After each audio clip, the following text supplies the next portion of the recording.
how would you define innovation?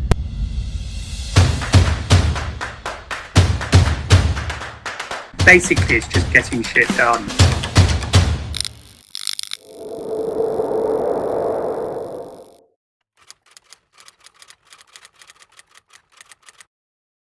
Hello and welcome to KIIPSODES. I'm Maya and I'm excited to introduce Amy Conroy and Anna Schmiglia. Amy has a background in law and also an MSc in computer science, and Anna has a background in marine biology and computer science too. They co-founded OpenTenancy, which is an open source project aiming to provide clear and simple tenancy advice to those without access to legal advice at no cost at all. We learned more about the origins of OpenTenancy and how Amy and Anna found their way into legal tech on our podcast, KIIPSpeak. So if you haven't already, give that a listen. In this episode, you can learn more about the actual tech involved in this incredible justice project. Stay tuned for this KIIPSODES. Hi everybody, I'm Anna and I'm here with Amy, and we're just going to talk you through our tech, our process, and give you some insight into how we work together and how the product actually works. Right, so we're going to get started by looking at our GitHub and how we take contributions of flowcharts on our GitHub and turn them into code. So for those that don't know, GitHub is a version control software. It's primarily used by coders to keep different copies of their files all in one place, to keep backups, and to enable lots of people to work on one thing at the same time without messing up what the other person is doing. We are using it essentially for the same purpose on the coding side, and also using it for a slightly different purpose on the legal side. There's two primary components of OpenTenancy. Well, I suppose there's three. There is the legal side, so the actual legal advice being generated. There is the website where the users can find out the advice that they need. And then there is Docassemble, which powers the app itself and actually takes the user through the interview and allows them to get a little bit of signposting and know where to go next with their legal issue. So this in particular is our legal side. We have submission guidelines for this. So essentially this means that because our project is open source, anybody can contribute if they have the correct submission that conforms to our standards and it is a topic that we're looking for. What we're looking for, if you want to scroll down in it, is these decision trees, because in essence, the law can be broken down into very straightforward, different pathways, really. And so what we need for people to submit is these flowcharts for decision trees. At first, we just wanted to take the contributions as logic trees because we had completed the coding course or the master's. But then we realized that a lot of lawyers probably haven't seen this format before, and we're getting a little bit freaked out about submitting. So that's when we changed our contribution guidelines in order to enable more people to submit in a format that they're familiar with, which in this case ended up being flowcharts. And now we're going to look at Docassemble, the platform that we use to structure our interviews with the user, and then how they get the advice out at the end. Now, this here on the left is Docassemble. Essentially, it's an open source platform used for making interviews and enable a user to answer a bunch of questions, and then they have some output at the end, either in a PDF document or something else. Now, for our use case, this is perfect because we have split it up into different blocks. So in terms of coding, Docassemble is not that complex. It is essentially just knowing which questions to ask in what order and how to format what you're asking. So we've tried to organize it in a logically consistent way. So the logic block essentially just follows the logic of the interview, and this is the part that directly corresponds to the flow of the flowchart. So again, it's exactly the same. So you would ask if the landlord's been told about your problem. If they haven't, you go to this step. If they have, then you go and continue on. So I think the easiest way to think about it is that a lot of the things that we do, like you can see on the right, is broken down into yes or no. And so if they answer yes to the first question, so everything really logically gets broken down into if this, then do that, else do this. So that's how we break it down and transfer it into what you're seeing on the left-hand side. And similar things happen for, you can see which category best describes your issue is like the second question on the right. And so depending on what they pick as we go past repairs, which is for our initial MVP, depending on what you pick, we say, okay, if you pick repairs, we're going to send you down this interview pathway. If you pick something else, we send you down this interview pathway. So that's really how we're just translating it into the language that DocAssemble understands. And everything you're seeing is just variables. So like it says else check date. So check underscore date is a little function that just checks if it's a valid date. Or you see like other things such as we set it to true. So where variables there, like deadline passed equals true, that means that now we're going to have something somewhere else that says if deadline passed. That means that it means true. And we say if not deadline passed, because it's false, then we'll do something else. So that's really how we take what our contributors do in breaking it down into really visual flowcharts and turn it into a language that DocAssemble understands. The last thing I would mention is that we also have a way to output the summary of the device at the end. So this is sort of a placeholder for now. We're still sort of playing with how we're going to approach this part. But essentially, you can output it in a PDF format, and you can also, inside this little block of document generation, and this is really cool, inside that block of document generation, you can have the same sort of coding logic that you would outside of it. So this means that potentially you would have something like, if the user has answered this specific question before, we'd like to insert this specific bit of text into the advice generation. Which means that obviously there's a lot of flexibility for how we can actually approach this. And this is why we're sort of playing around with different approaches, seeing what works and what doesn't.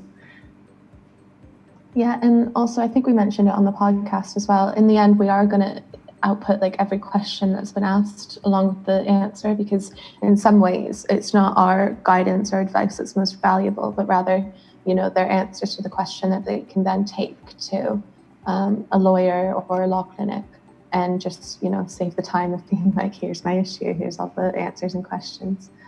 So that will automatically be put into that document that Anna was just showing, document, piece of text. But you can see, Anna, sorry, if you scroll down, yep. It says at the top, like we're putting it out into a PDF format. So that's it's that simple, making a document. Yeah, I mean, obviously there's a lot more specific granular stuff within all of this that makes it sort of sometimes take a long while to develop into a tree. Mostly it's just small little things that sort of catch us off guard and then we need to fix. But in general, it really is just as simple as, conceptually as simple as taking a flowchart, sort of copying it into the variables, putting in the questions, and then outputting the advice. Yeah, and the final thing I'll flag as well is what we're showing here is just for damp and mold. So we have different files for all of the different kind of issues you can see that we've dealt with so far. So they start in the welcome, and then I think they move to, they answer which issue they're looking at. So right now, obviously, we're just doing repairs. So then they go to repairs, and we figure out which sub-issue. And so you keep moving through the files, and that's how an automated questionnaire makes it much more valuable over other forms of questionnaires. Like if, you just have to kind of work your own way through it, or even just making your way through chunks of advice online. This way, we're automatically narrowing down all of the other white noise, really. It's sort of like an upside down tree structure. So you're starting off at the very broadest of the branches, and you keep going further and further in until you get to the heart of your issue. And then you get some advice to hopefully signpost you to either the council or the Citizens Bureau or anybody else who can help you. And finally, we're just going to spin up our website and show you a mini test demo of OpenTenancy and run through an interview. Massive disclaimer, obviously we're still working on this. We're hoping for January release. So we're working hard to make sure everything is tested and ready and sort of expand upon as much as possible. However, there may be some problems, there may be some technical issues, and there will probably be changes to the final product at the end. There's a lot of dead ends and automated questionnaires that you'd never realize are going to be there until you're testing it yourself and you run into a dead end. So we might hit some of those, but yeah, well, we'll see. Usually you would have like a link to the interview itself, which is installed in the server. But for the purpose of the tech demo, I'm just going to do it from the development environment. All right, so this is our sort of welcome screen. And of course, our massive, massive disclaimer that we are not a licensed legal law firm. So this is not, we're not lawyers, well, licensed lawyers. Yeah, it's not binding legal advice. We tend to refer to it as guidance and signposting rather than actual advice as well. Yes. Now, and you are basically required to submit understanding of this disclaimer before you can continue. So you can see if I type no, we have our disclaimer again, and we sort of go into it in more detail. And it just gives you two options to either start again or exit. And if I start again, we go back to the disclaimer. So, yeah, not binding legal advice. For our January release, obviously, we're hoping to get all of the repairs topics done. But obviously, there is so much more to tenancy law than just repairs. Like, you know, there's so much other stuff involved, you know, council tax payments and pests and, like, you know, just everything else. But so, yeah, in the future, this is where you're going to be able to choose your topic. For now, we've just sort of went with repairs because that's the one we're focusing on. This is quite a cool feature here. And one thing we're trying to do is adding definitions in. So if you highlight over tenancy agreement, it pops up with a definition that we've tried to put into plain English because we recognize, you know, maybe to a lot of law students or legal practitioners, tenancy agreement makes sense. To other people, that might not.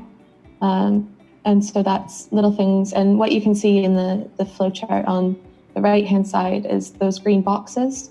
We allow our contributors to submit definitions as well. So we'll just say, like, on the left hand, you can see exactly there, because this is actually what we're working through right now. We've got the definition for tenancy agreement there. So yeah, hopefully, again, like Amy mentioned, it's sort of breaking down law jargon into something more accessible. Right, and again, really cool definitions. Like, I didn't know what a periodic tenancy was at all.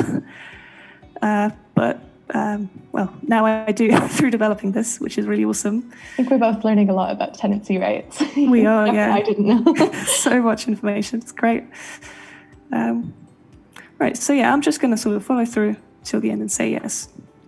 Now, within repairs, you obviously have sub-repairs, and this is where we talk about, you know, narrowing down, you know, the issue to something specific. So I'm just going to go with damp or mold. I used to live in Cornwall. Mold was a big problem, so that is a topic close to my heart. What's cool about that transition as well, this was opening up a new file for the interview. So it's really, really, it's smooth, even though we're like, okay, we're breaking it down into tons of different files. The user won't notice this, they're just guided through. And obviously they'll never see the questions relating to electric or structural if that's not their issue. And also just to mention that the way it sort of works is it sort of compiles it into one big, almost file that it goes through. So it's sort of easier for us as well to have it in separate files that link to each other, because that way we can sort of have a modular approach to, and, you know, we can reuse certain bits if there's a specific wording that is used in all of the topics, for example. We can, with only like a specific name for the topic, what we can do is sort of separate that modular component out and then dynamically place in the name of the topic that we're talking about at runtime, depending on what the user has picked. That is a core component of object-oriented programming, which is a coding term, but it is just a good approach to any sort of project because it means that you can change things easier, it means that you can update things easier, and it's just a good, you know, it's a good coding philosophy. Right. So let's say I have told my landlord that they haven't responded. And this is where our date check function comes in. So I believe the landlord has to respond within 14 days. And that's exactly right. This will just check for those 14 dates by counting back from the current date. Just do October. Do October. Cool. There we go. And see, OpenTenancy sort of responded dynamically. So because October is more than 14 days away, just says, your landlord should have responded by now. And then we have some sort of so we have narrowed down the issue. The issue is that you have a problem. The landlord hasn't responded within the allotted time. This is where we start to really dig into more sort of problematic aspects to what is happening with your tenancy. So, for example, if your housing conditions are affecting your health. So if I say that yes, they are, we sort of try and sign. This is the first sort of signpost before the advice generation. But yeah, in general, you should probably contact someone who can try and help. Yeah, in terms of the actual product itself, we're hoping to, on each page, have a button being like, well, you can exit at any time, because maybe you just wanted to know when your landlord should respond by. So you're going to be able to exit at any time and grab that PDF of advice as well. Yeah, and also just to mention, you can also just go back at any time, which is really, really convenient. So, you have a wrong question, you don't have to do the entire thing again. And this is pretty much down to how awesome Docker sample is and how well it's made. So yeah, really handy. And I believe this will now generate, there we go. Yeah, so please find a summary of your advice from OpenTenancy. And this is available in 2 formats, and you can sort of email it to yourself as well. So let's have a look at the PDF. Cool. Now, obviously, this isn't how it's going to look visually at the end. But essentially, it sort of demonstrates our point in that you can construct the PDF out of text that you have generated through the course of an interview. And as Amy mentioned before, there will also be a sort of set of questions so that you can see each question you've answered and your answer to it as well. Right, so obviously the Docker sample side isn't our full website. It's just it's the app side of it. We wanted to make something separate so that people could find a sort of visually appealing, well-constructed site that they could go to in order to get to this part. So here's our website. I think a big part of what we keep saying and what we're hoping for is accessibility. So we don't want it to feel like you're logging on to a law firm's website and just not understanding anything that's going on. Again, I'm running it in development, which is why it is running on the local host. So there's no assigned DNS to it yet. But yeah, so these are I don't know, Amy, how did we decide that orange were our colors? I think it just happened by accident. I think it just happened. Yeah, but they are our OpenTenancy colors now, so we have a nice orange background. And essentially, the website is not that complicated. Its primary job, it is just to get users onto the app. That is all the website needs to do. And in addition to that, we have a little bit, a few extras as well. So it tells the users all about us. And of course, we have our sponsors page because, thank you so much, BAM Legal, for sponsoring us and covering our server fees. Yeah. And the final bit as well, that's kind of like our add-on, is we're going to have a blog function too, to just kind of break down. If anyone follows our Instagram, you'll see that we do Tenancy Tip Tuesdays. So something that we're hoping to do is kind of translate those into blog posts as well, to just break down things that, we didn't know when we were students, things that we could have enforced, things that we should have been watching out for as well. So that'll be on our site. We'll hopefully have a couple articles up and ready to go when we launch in January. But again, it's just going to be a soft launch. So what you're seeing right now, the website is subject to change. It's something that we're working on every day and we're getting closer and closer to. But I guess, Anna, if you want to go back to the homepage, that button is going to lead you through to when it's live, the interview that Anna was showing. And then what we're going to have here, we can see there, that'll have the interview embedded as well, so that you don't even have to leave the OpenTenancy website. So that's another kind of cool feature. You don't really have to interact with docassemble as much. And then that's going to be in our colors too. So it's going to feel much more embedded within the website.